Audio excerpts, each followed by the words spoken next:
شروع اللہ کا نام لے کر جو بڑا مہربان نہایت رحم والا ہے۔ یہ ایک سورہ ہے جس کو ہم نے نازل کیا اور اس کے احکام کو فرض کر دیا اور اس میں صاف صاف آیتیں نازل کی تاکہ تم یاد رکھو۔ بدکاری کرنے والی عورت اور بدکاری کرنے والا مرد جب ان کی بدکاری ثابت ہو جائے تو دونوں میں سے ہر ایک کو 100 درے مارو، اور اگر تم اللہ اور روز آخر پر ایمان رکھتے ہو تو اللہ کے قانون کو نافذ کرنے میں تمہیں ان پر ہرگز ترس نہ آئے، اور چاہیے کہ ان کی سزا کے وقت مسلمانوں کی ایک جماعت بھی موجود ہو۔ بدکار مرد تو بدکار یا مشرک عورت کے سوا کسی سے نکاح نہیں کرتا، اور بدکار عورت کو بھی بدکار یا مشرک مرد کے سوا اور کوئی نکاح میں نہیں لاتا، اور یہ یعنی بدکار عورت سے نکاح کرنا مومنوں پر حرام ہے۔ اور جو لوگ پرہیزگار عورتوں کو بدکاری کا عیب لگائیں اور اس پر 4 گواہ نہ لائیں تو ان کو 80 درے مارو، اور کبھی ان کی شہادت قبول نہ کرو، اور یہی بد کردار ہیں۔ ہاں، جو اس کے بعد توبہ کر لیں اور اپنی حالت سنوار لیں تو اللہ بھی بخشنے والا ہے، مہربان ہے۔ اور جو لوگ اپنی بیویوں پر بدکاری کی تہمت لگائیں اور خود ان کے سوا اور گواہ نہ ہوں تو ہر ایک کی شہادت یہ ہے کہ پہلے تو 4 بار اللہ کی قسم کھائے کہ بے شک وہ سچا ہے، اور 5ویں بار یہ کہے کہ اگر وہ جھوٹا ہو تو اس پر اللہ کی لعنت۔ اور عورت سے سزا کو یہ بات ٹال سکتی ہے کہ وہ پہلے 4 بار اللہ کی قسم کھائے کہ بے شک یہ جھوٹا ہے، اور 5ویں دفعہ یوں کہے کہ اگر یہ سچا ہو تو مجھ پر اللہ کا غضب نازل ہو۔ اور اگر تم پر اللہ کا فضل اور اس کی مہربانی نہ ہوتی تو بہت سی خرابیاں پیدا ہو جاتی۔ اور یہ کہ اللہ توبہ قبول کرنے والا ہے، حکیم ہے۔ جن لوگوں نے یہ بہتان باندھا ہے وہ تمہیں میں سے ایک جماعت ہے، اس کو اپنے حق میں برا نہ سمجھنا، بلکہ وہ تمہارے لیے اچھا ہے۔ ان میں سے جس شخص نے گناہ کا جتنا حصہ لیا اس کے لیے اتنا وبال ہے، اور جس نے ان میں سے اس بہتان کا بڑا بوجھ اٹھایا ہے اس کو بڑا عذاب ہوگا۔ جب تم نے وہ بات سنی تھی تو مومن مردوں اور عورتوں نے کیوں اپنے دلوں میں نیک گمان نہ کیا،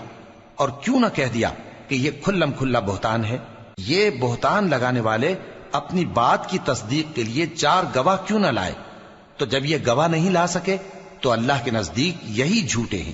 اور اگر دنیا اور آخرت میں تم پر اللہ کا فضل اور اس کی رحمت نہ ہوتی تو جس شغل میں تم منہمک تھے اس کی وجہ سے تم پر بڑا سخت عذاب نازل ہوتا، جب تم اپنی زبانوں سے اس کا ایک دوسرے سے ذکر کرتے تھے اور اپنے منہ سے ایسی بات کہتے تھے جس کا تم کو کچھ بھی علم نہ تھا، اور تم اسے ایک ہلکی بات سمجھتے تھے، حالانکہ اللہ کے نزدیک وہ بڑی بھاری بات تھی۔ اور جب تم نے اسے سنا تھا تو کیوں نہ کہہ دیا کہ ہمیں شایع نہیں کہ ایسی بات زبان پر لائیں؟ پروردگار تو پاک ہے، یہ تو بہت بڑا بہتان ہے۔ اللہ تمہیں نصیحت کرتا ہے کہ اگر مومن ہو تو پھر کبھی ایسا کام نہ کرنا، اور اللہ تمہارے سمجھانے کے لیے اپنی آیتیں کھول کھول کر بیان فرماتا ہے، اور اللہ جاننے والا ہے، حکمت والا ہے۔ جو لوگ اس بات کو پسند کرتے ہیں کہ مومنوں میں بے حیائی یعنی تہمت بدکاری کی خبر پھیلے، ان کو دنیا اور آخرت میں دکھ دینے والا عذاب ہوگا، اور اللہ جانتا ہے اور تم نہیں جانتے۔ اور اگر تم پر اللہ کا فضل اور اس کی رحمت نہ ہوتی تو کیا کچھ نہ ہوتا، مگر وہ کریم ہے، اور یہ کہ اللہ نہایت مہربان ہے، رحیم ہے۔ مومنوں، شیطان کے قدموں پر نہ چلنا، اور جو شخص شیطان کے قدموں پر چلے گا تو شیطان تو بے حیائی کی باتیں اور برے کام ہی بتائے گا۔ اور اگر تم پر اللہ کا فضل اور اس کی مہربانی نہ ہوتی تو ایک شخص بھی تم میں پاک نہ ہو سکتا، مگر اللہ جس کو چاہتا ہے پاک کر دیتا ہے، اور اللہ سننے والا ہے، جاننے والا ہے۔ اور جو لوگ تم میں صاحب فضل اور صاحب مال ہیں وہ اس بات کی قسم نہ کھائیں کہ رشتہ داروں اور محتاجوں اور وطن چھوڑ جانے والوں کو کچھ نہیں دیں گے، اور ان کو چاہیے کہ معاف کر دیں اور درگزر کریں۔ کیا تم پسند نہیں کرتے کہ اللہ تم کو بخش دے؟ اور اللہ تو بخشنے والا ہے،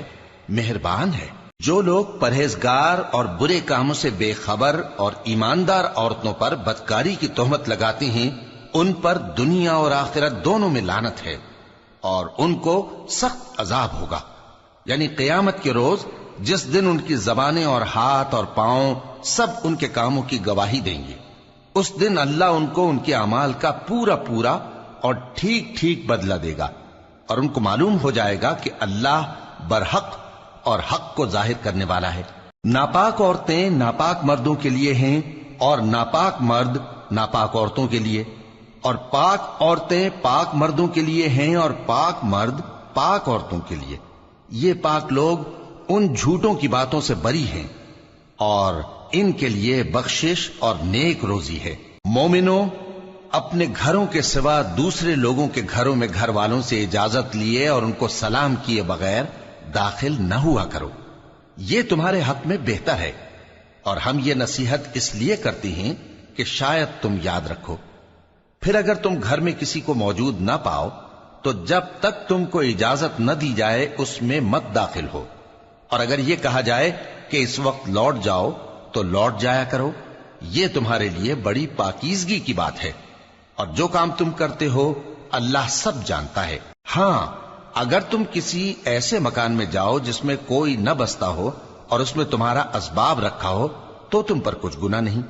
اور جو کچھ تم ظاہر کرتے ہو اور جو پوشیدہ کرتے ہو اللہ کو سب معلوم ہے۔ مومن مردوں سے کہہ دو کہ اپنی نظریں نیچی رکھا کریں اور اپنی شرمگاہوں کی حفاظت کیا کریں،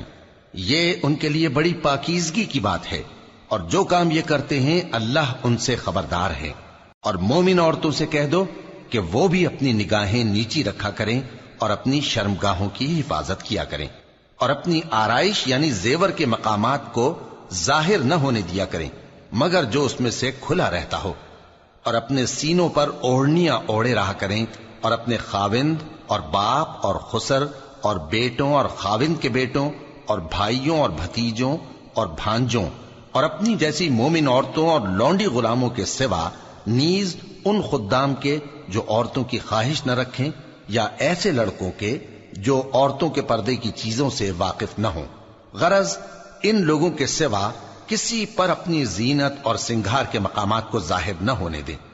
اور اپنے پاؤں ایسے طور سے زمین پر نہ مارے کہ جھنکار کانوں میں پہنچے اور ان کا پوشیدہ زیور معلوم ہو جائے۔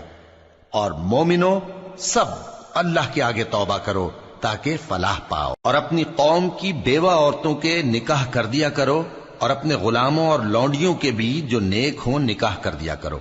اگر وہ مفلس ہوں گے تو اللہ ان کو اپنے فضل سے غنی کر دے گا،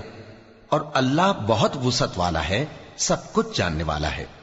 اور جن کو بیاہ کا مقدور نہ ہو وہ پاک دامنی کو اختیار کیے رہیں یہاں تک کہ اللہ ان کو اپنے فضل سے غنی کر دے۔ اور جو غلام تم سے مکاتبت یعنی مال دے کر پروانہ آزادی کی تحریر چاہیں، اگر تم ان میں صلاحیت اور نیکی پاؤ تو ان سے مکاتبت کر لو، اور اللہ نے جو مال تم کو بخشا ہے اس میں سے ان کو بھی دو۔ اور اپنی باندیوں کو اگر وہ پاک دامن رہنا چاہیں تو دنیاوی زندگی کے فوائد حاصل کرنے کے لیے بدکاری پر مجبور نہ کرنا،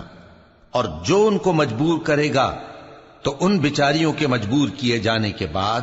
اللہ بخشنے والا ہے، مہربان ہے۔ اور ہم نے تمہاری طرف روشن آیتیں نازل کی ہیں، اور جو لوگ تم سے پہلے گزر چکے ہیں ان کی خبریں اور پرہیزگاروں کے لیے نصیحت۔ اللہ آسمانوں اور زمین کا نور ہے، اس کے نور کی مثال ایسی ہے کہ گویا ایک طاق ہے جس میں ایک چراغ ہے، اور چراغ ایک قندیل میں ہے، اور قندیل ایسی صاف شفاف ہے کہ گویا موتی کا سا چمکتا ہوا تارا ہے۔ اس میں ایک مبارک درخت کا تیل جلایا جاتا ہے یعنی زیتون کا، کہ نہ مشرق کی طرف ہے نہ مغرب کی طرف۔ ایسا معلوم ہوتا ہے کہ اس کا تیل خواہ آگ اسے نہ بھی چھوئے جلنے کو تیار ہے، بڑی روشنی پر روشنی ہو رہی ہے۔ اللہ اپنے نور سے جس کو چاہتا ہے سیدھی راہ دکھاتا ہے، اور اللہ جو مثالیں بیان فرماتا ہے تو لوگوں کے سمجھانے کے لیے، اور اللہ ہر چیز سے واقف ہے۔ وہ قندیل ان گھروں میں ہے جن کے بارے میں اللہ نے ارشاد فرمایا ہے کہ بلند کیے جائیں اور وہاں اللہ کے نام کا ذکر کیا جائے، اور ان میں صبح و شام اس کی تسبیح کرتے ہیں۔ ایسے لوگ جن کو اللہ کے ذکر اور نماز پڑھنے اور زکوٰۃ دینے سے نہ سوداگری غافل کرتی ہے نہ خرید و فروخت، وہ اس دن سے جب دل خوف اور گھبراہٹ کے سبب الٹ جائیں گے اور آنکھیں اوپر چڑھ جائیں گی ڈرتے ہیں، تاکہ اللہ ان کو ان کے اعمال کا بہت اچھا بدلہ دے اور اپنے فضل سے زیادہ بھی عطا فرمائے۔ اور اللہ جس کو چاہتا ہے بے حساب رزق دیتا ہے۔ اور جن لوگوں نے کفر کیا ان کے اعمال کی مثال ایسی ہے جیسے میدان میں ریت کہ پیاسا اسے پانی سمجھے، یہاں تک کہ جب اس کے پاس آئے تو اسے کچھ بھی نہ پائے اور اللہ ہی کو اپنے پاس دیکھے تو وہ اسے اس کا حساب پورا پورا چکا دے، اور اللہ جلد حساب کرنے والا ہے۔ یا ان کے اعمال کی مثال ایسی ہے جیسے گہرے سمندر میں اندھیرے جس پر لہر چڑھی چلی آتی ہو اور اس کے اوپر اور لہر آ رہی ہو اور اس کے اوپر بادل ہو، غرض اندھیرے ہی اندھیرے ہوں، ایک پر ایک چھایا ہوا، جب اپنا ہاتھ نکالے تو کچھ نہ دیکھ سکے۔ اور جس کو اللہ روشنی نہ دے اس کو کہیں بھی روشنی نہیں مل سکتی۔ کیا تم نے نہیں دیکھا کہ جو لوگ آسمانوں اور زمین میں ہیں اللہ کی تسبیح کرتے رہتے ہیں، اور پر پھیلائے ہوئے پرندے بھی، اور سب اپنی نماز اور تسبیح کے طریقے سے واقف ہیں، اور جو کچھ وہ کرتے ہیں سب اللہ کو معلوم ہے، اور آسمان اور زمین کی بادشاہی اللہ ہی کے لیے ہے اور اللہ ہی کی طرف لوٹ کر جانا ہے۔ کیا تم نے نہیں دیکھا کہ اللہ ہی بادلوں کو چلاتا ہے، پھر ان کو آپس میں ملا دیتا ہے، پھر ان کو تہ بتہ کر دیتا ہے، پھر تم دیکھتے ہو کہ بادل سے مے نکل کر برس رہا ہے، اور آسمان میں جو اولوں کے پہاڑ ہیں ان سے اولے نازل کرتا ہے، تو جس پر چاہتا ہے اس کو برسا دیتا ہے اور جس سے چاہتا ہے ہٹا رکھتا ہے۔ اور بادل میں جو بجلی ہوتی ہے اس کی چمک آنکھوں کو خیرہ کر کے بینائی کو اچ کے لیے جاتی ہے۔ اللہ ہی رات اور دن کو بدلتا رہتا ہے، اہل بصارت کے لیے اس میں بڑی عبرت ہے۔ اور اللہ ہی نے ہر چلنے پھرنے والے جاندار کو پانی سے پیدا کیا، تو ان میں سے بعض ایسے ہیں کہ پیٹ کے بل چلتے ہیں، اور بعض ایسے ہیں جو 2 پاؤں پر چلتے ہیں، اور بعض ایسے ہیں جو 4 پاؤں پر چلتے ہیں۔ اللہ جو چاہتا ہے پیدا کرتا ہے، بے شک اللہ ہر چیز پر قادر ہے۔ ہم ہی نے روشن آیتیں نازل کی ہیں، اور اللہ جس کو چاہتا ہے سیدھے راستے کی طرف ہدایت کرتا ہے۔ اور بعض لوگ کہتے ہیں کہ ہم اللہ پر اور رسول پر ایمان لائے اور ان کا حکم مان لیا، پھر اس کے بعد ان میں سے ایک فریق پھر جاتا ہے، اور یہ لوگ صاحب ایمان ہی نہیں ہیں۔ اور جب ان کو اللہ اور اس کے رسول کی طرف بلایا جاتا ہے تاکہ پیغمبر ان کا قضیہ چکا دیں، تو ان میں سے ایک فریق منہ پھیر لیتا ہے، اور اگر ان کو حق ملتا ہو تو اس کی طرف قبول کر کے چلے آتے ہیں۔ کیا ان کے دلوں میں بیماری ہے یا یہ شک میں ہیں، یا ان کو یہ خوف ہے کہ اللہ اور اس کا رسول ان پر ظلم کریں گے؟ نہیں، بلکہ یہ خود ہی ظالم ہے۔ مومنوں کی تو یہ بات ہے کہ جب اللہ اور اس کے رسول کی طرف بلائے جائیں تاکہ وہ ان میں فیصلہ کریں تو کہیں کہ ہم نے حکم سن لیا اور مان لیا، اور یہی لوگ فلاح پانے والے ہیں۔ اور جو شخص اللہ اور اس کے رسول کی فرما برداری کرے گا اور اس سے ڈرے گا اور اس کا تقوی اختیار کرے گا تو ایسے ہی لوگ مراد کو پہنچنے والے ہیں۔ اور یہ اللہ کی سخت سخت قسمیں کھاتے ہیں کہ اگر تم ان کو حکم دو تو سب گھروں سے نکل کھڑے ہوں۔ کہہ دو کہ قسمیں مت کھاؤ، پسندیدہ فرما برداری درکار ہے، بے شک اللہ تمہارے سب اعمال سے خبردار ہے۔ کہہ دو کہ اللہ کی فرما برداری کرو اور رسول کے حکم پر چلو، اگر منہ موڑو گے تو رسول پر اس چیز کا ادا کرنا ہے جو ان کے ذمے ہے، اور تم پر اس چیز کا ادا کرنا ہے جو تمہارے ذمے ہے، اور اگر تم ان کے فرمان پر چلو گے تو سیدھا رستہ پالو گے، اور رسول کے ذمے تو صاف صاف پہنچا دینا ہے۔ جو لوگ تم میں سے ایمان لائے اور نیک کام کرتے رہے ان سے اللہ کا وعدہ ہے کہ ان کو ملک کا حاکم بنا دے گا، جیسا ان سے پہلے لوگوں کو حاکم بنایا تھا، اور ان کے دین کو جسے اس نے ان کے لیے پسند کیا ہے مستحکم و پائیدار کرے گا، اور خوف کے بعد ان کو امن بخشے گا۔ وہ میری عبادت کریں گے اور میرے ساتھ کسی چیز کو شریک نہ بنائیں گے، اور جو اس کے بعد کفر کرے تو ایسے ہی لوگ بد کردار ہیں۔ اور نماز پڑھتے رہو اور زکوٰۃ دیتے رہو اور پیغمبر کے فرمان پر چلتے رہو تاکہ تم پر رحمت کی جائے، اور ایسا خیال نہ کرنا کہ کافر لوگ ہم کو زمین میں مغلوب کر دیں گے، ان کا ٹھکانہ دوزخ ہے اور وہ بہت برا ٹھکانہ ہے۔ مومنوں، تمہارے باندی غلام اور جو بچے تم میں سے بلوغ کو نہیں پہنچے 3 دفعہ یعنی 3 اوقات میں تم سے اجازت لیا کریں،